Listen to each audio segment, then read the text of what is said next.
Morning folks, Kevin here. Well, today I wanted to talk to you a little bit about my experience with sea berries or sea buckthorn, which have captured a lot of the attention of permaculturists and homesteaders because of some of their high nutrient density with high levels of vitamin C, other phytonutrients, and certainly their ability to fix nitrogen into the soil. Now, the location that I'm in right now is what was going to be the third food forest, which was my experimentation with growing food forests on hugelkultur systems. 3 different styles here. And I've talked a little bit about this before when I talked about the deer rub and the plum and peach trees that got damaged back here. But I'll be doing more videos on these hugelkultur systems and how well they've worked over time as well. But the sea berries or sea buckthorns, this is a cultivar or a plant species that I'm not going to continue growing on the property, and there's a couple of reasons. Now these are, I think this will be their 4th season. I got them as bare root, about 16-inch tall little buggers. The ones that I've grown in a different part of the property, up by pond 4, are much smaller in size. These ones are quite large, and because of their size, their massive size, a lot of them had blown over because the western wind, despite that large tree line to the west of here. I purposely made sure to plant everything close to that large tree line that would break the wind, and that's about a 90-foot deep bit of forest that blocks the wind, and it does a great job. The real whipping winds actually occur just to the east of us here, where they break over the top of those trees. So this is a fairly protected area. And I'll talk about a couple of the reasons why these seaberry bushes topple over, but you can see they do extremely well in hugelkultur systems. They grow like crazy. But what is it that I don't like about these plants?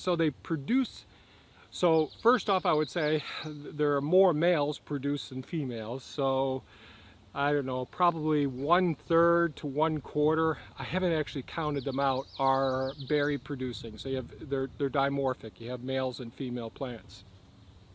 And the berries are plentiful. Their limbs are just loaded with the berries going right up them. However, the thorns on them are a couple inches long, and they're almost like needles. I've had 3 flat tires just running up against them and the limb breaking down and poking a hole. They're all slow leak tires, so it usually takes a little while. But and these start to break down, so sometimes it's 2 months before I realize that that's probably a thorn in them. And so the tire service center that I use really hunts for these things and finds them ultimately.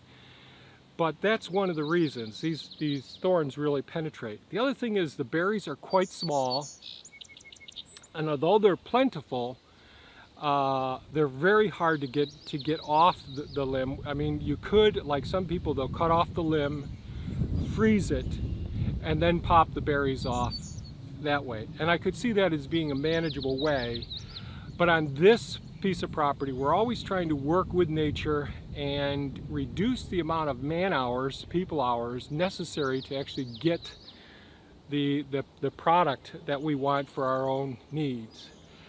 And I certainly see this as if you've got the time and you're very careful around these plants and you prune them regularly, this could be a great plant. I believe that there are people who are doing work with different cultivars that are thornless now, and that the berries are much larger. I don't know the nutrient content of those compared to these ones, and I actually don't know the true nutrient content of these because it's such a hassle to get the berries off. We have so many different fruit producing bushes around the property and trees, that it's a waste of our time and energy to try and get these where we can get more nutrients, more volume, more stuff to get in the freezer than we could ever get off of these in the same amount of time, and you're not getting injured by the thorns as well. So I just wanted to mention that those are two things that I would think about if you're thinking about getting sea buckthorn or sea berries on your property. I know that at least I hadn't run into the negative effects that people have described, and that's why I wanted to make this video. I still think it's a great plant.